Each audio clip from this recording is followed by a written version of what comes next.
Hello, and welcome back to Body, Mind, and Tao. Of course, I'm Chris Walker, and today's episode, I want to talk about something that I experienced recently, and it kind of surprised me.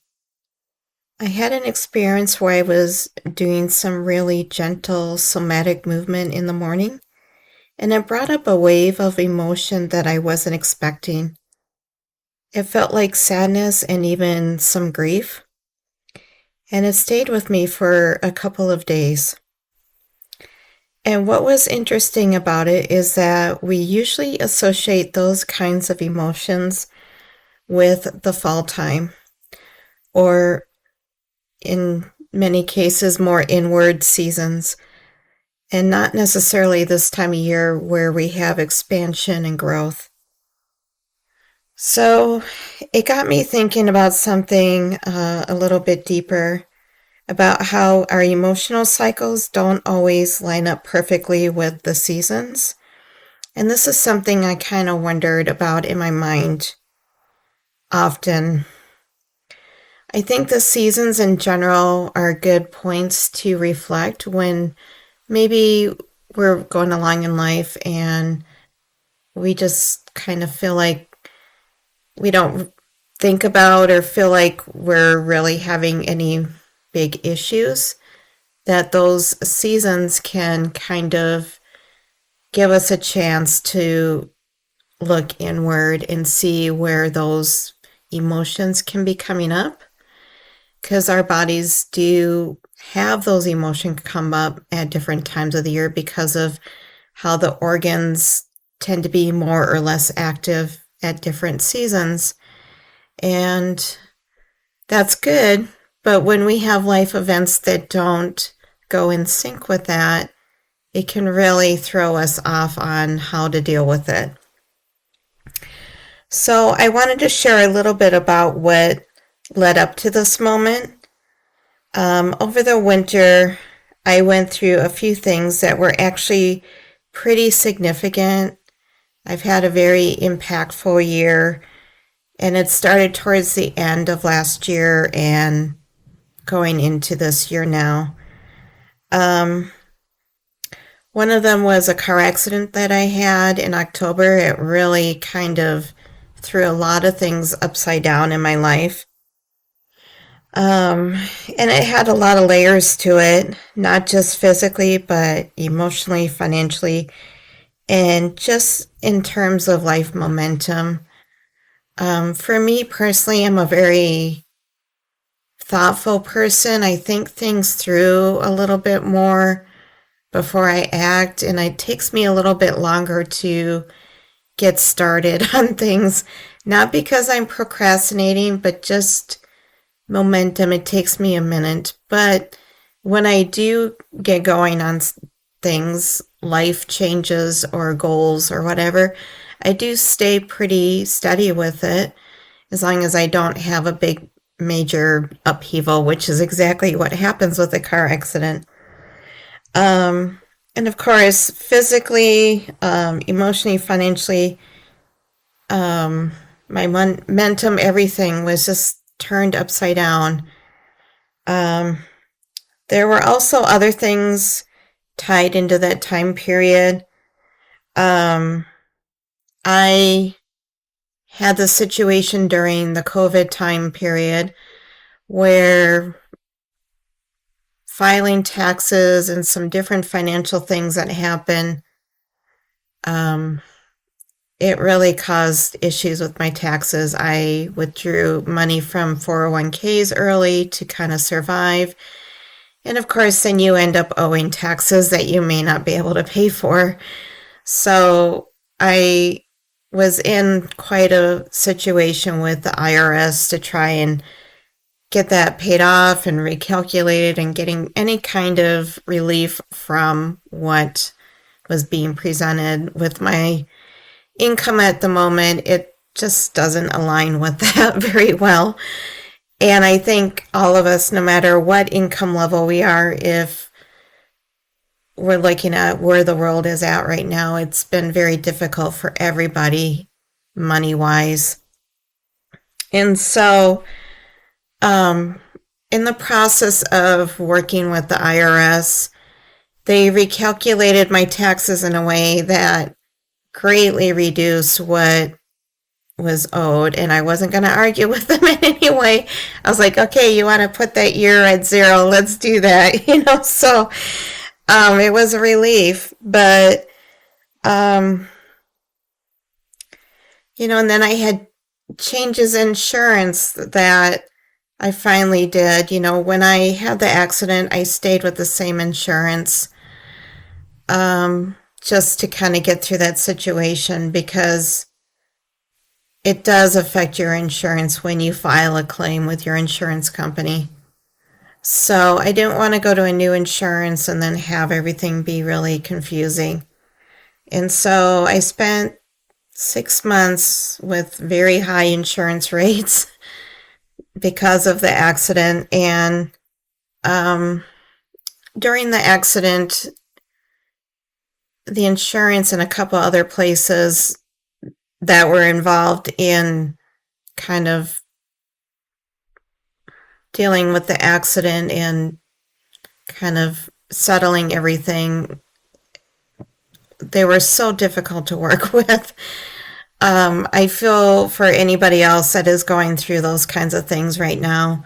I don't know what it is with insurance companies now, but they aren't very easy to work with. Everything is automated and sort of not very personable. They just kind of go according to a set way of doing things, and they don't really think of the individual and how you're dealing with it and what your needs are 100%. It's just, this is how we do it, this is our schedule.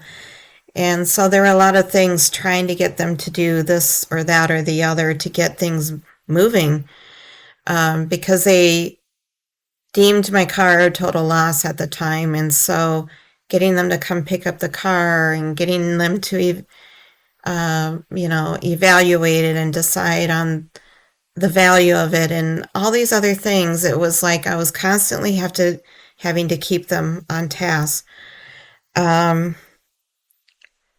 So there was, a lot of things that went on, and recently a lot of these emotional things were released. And I was, when you're heading, so the car crash and all of these situations happened in October. And then you go into the winter, and it's a very deep, self-reflective kind of get through that season. And that combined with everything not being very settled, I was just trying to get through the winter the best that I can, and still trying to remain my balance with the natural order and rhythm of things, along with dealing with that stress. And so now with the springtime, I got a different insurance that is costing me a little less. It's not going to be optimal for a little while, but at least it's better. And like I said, the tax situation got cleared, and a couple other things got cleared up. And I can be honest, over the last few weeks to month or so, I was noticing that there was a lot of emotion that was kind of in my heart, and I think it was trying to come up. So when I did the somatic movements a few days ago, I was feeling really tired in the morning, and doing Pilates was just a little bit much for me. I felt like I needed something a little different. So I did some somatic movements, and that's when I just felt quite a bit of release. After I did that, it was like I kind of felt some tears come up, and I allowed myself to cry a little bit because of the grief and the sadness and the frustration that was sort of stored throughout the winter. And so as the springtime came and there was thawing, my emotions were able to kind of thaw and come to the surface and be worked with. Um, so even though I was aware of what I was going through, I didn't think I fully processed all of that at the time of the winter, in the fall. And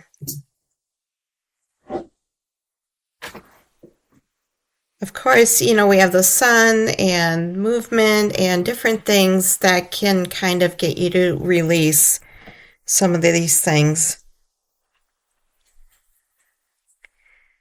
We often think of emotions as being tied to specific seasons, like I said.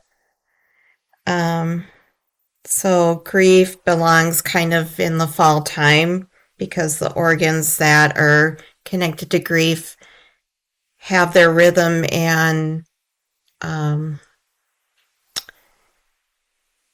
we tend to feel a connection to them and they kind of need some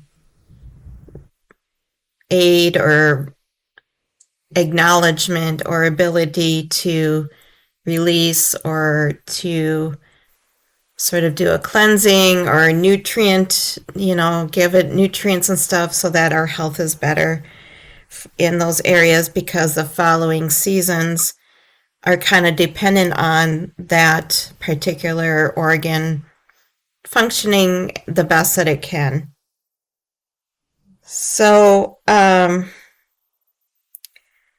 So we sort of hold on to emotions sometimes when we're going through a lot and the seasons are changing. And we don't always have the space or capacity in general in life to deal with whatever may be coming up. And it happens more often than we realize.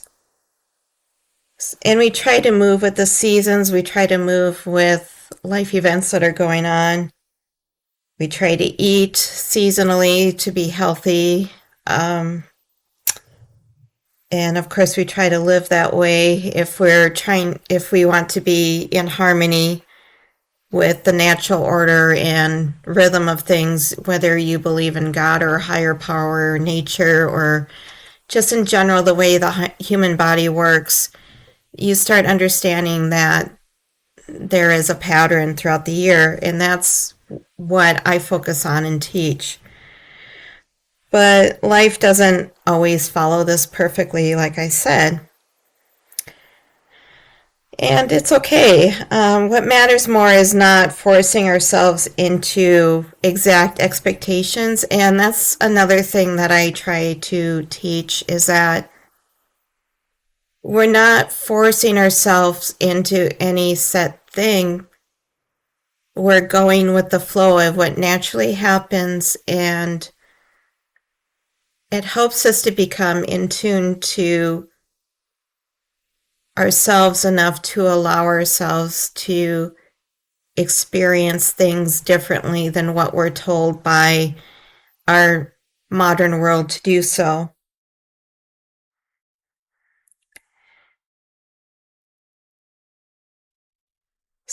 And this has kind of made me reflect on movement in general because what I was doing wasn't intense exercise in any way.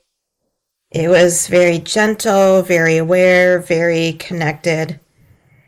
And it reminded me that in the past, a lot of our movement wasn't isolated, excuse me, the way that it is now.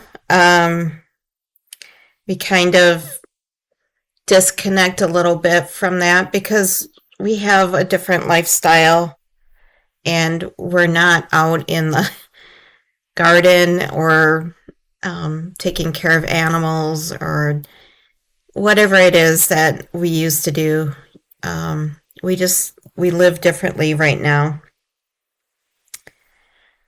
So movement was part of life at one time, part of work, part of community, and of course part of dance. And dance has a lot of interesting movements that have a somatic quality to them, because I realized when I was doing the somatic movements, it was like, oh, this kind of reminds me of dance. It was a routine that I was doing. I was following somebody. Um, and so those forms of movement naturally allowed for emotional expression and release, whereas now we often separate those things.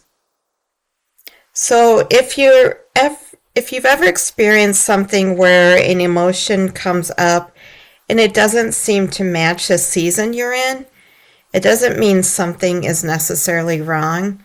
There's no wrong way to do this. It's just a way of being mindful.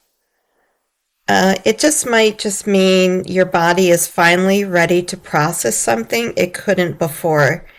And if you're connected to your body and to the natural rhythms, you're more likely to recognize that and allow it instead of suppressing it. So this is just really an invitation for all of us to not be too rigid with our expectations in any way, and to understand that there's a natural rhythm, but there's also a personal rhythm layered on top of that. And sometimes healing happens not when you expect it, but when we're finally ready for it. So I hope that this is helpful for you. It was eye-opening for me. I just really think that it's a beautiful thing when you are in tune to yourself and your needs, and you can follow it naturally, in a way that is appropriate for yourself and your needs. And it's so important to allow yourself that time to have that intuition of your personal needs, to heal yourself in a variety of ways, to connect with that inner, whatever that is, whatever you want to call it, your inner self, whatever you connect to within yourself. When you connect to that in a variety of ways on your daily living, that's when, no matter what happens out in the world, you can stay balanced and have more peace in your heart and harmony in your daily life. Even when it feels chaotic, you're able to get through the chaos a lot easier, with more kindness and compassion and gentleness with yourself. So I just really hope that what I'm sharing with you helps you somehow understand that who you are as a person and your individual needs are valid and valuable, and you matter, your needs matter, your thoughts matter, and that learning to take care of yourself is really the best thing in the world that you can do. It's been very eye-opening for me over this last year, almost a year now. July will be a year of taking walks pretty close to daily, on a trail before work, and eating appropriately, learning to sleep better, be more calm and patient and compassionate for myself. Because if I'm not doing those things for me, there's no way I'm going to truly be able to do that for others. And if I am doing it for others without doing it for myself, having that compassion and love for myself as an individual, and understanding that